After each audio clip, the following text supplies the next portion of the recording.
Primeiro-Ministro Cairala Sanana Guzmão acompanha-se Ministro Transportes no Comunicação Miguel Marques Manetelo, no Ministro Administração Estatal Tomás Cabral, a inauguração do edifício Direção Municipal, Transporte no Comunicação e posto administrativo Los Palos Vila, município Lautém. Inauguração no âmbito visita para o município Lautém, onde participa a atividade Hare Basic, Serviço Municipal, onde resultado da avaliação condição mínima nebe realiza e Los Palos Vila.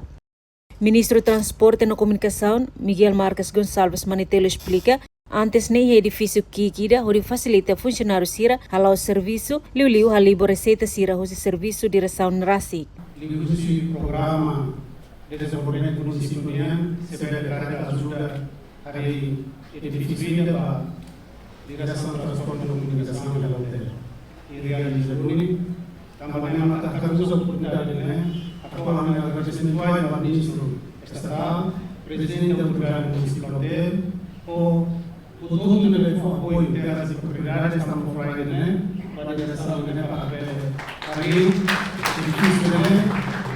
para o serviço de habilidade para a população cira e o sistema de tarefa do mundo.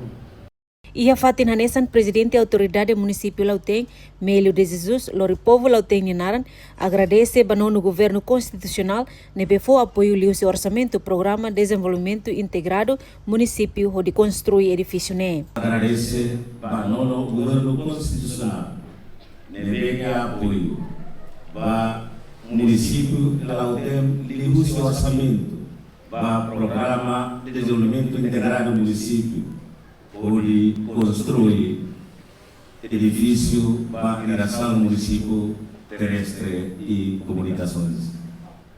E a Loron Hanesan, primeiro-ministro mos halo inauguração do balcão único e o município Lautém, onde facilita a população Sira, onde trata documentos oficiais Sira Hanesan passaporte, bilhete de identidade, certidão registro criminal no documento selo.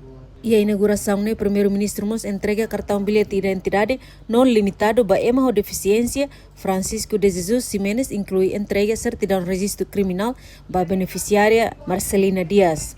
E a oportunidade ne entregamos motorizada ida no carreta ida onde facilita funcionário Sira halau atendimento dia para a população. Participa em cerimônia né membro do governo, membro do Parlamento Nacional, Tenente General reformado Lere Anan Timur, Major General João Miranda Aluk, Major General Cornélio Ximenes Maunana, o intelectual Lautém Sira.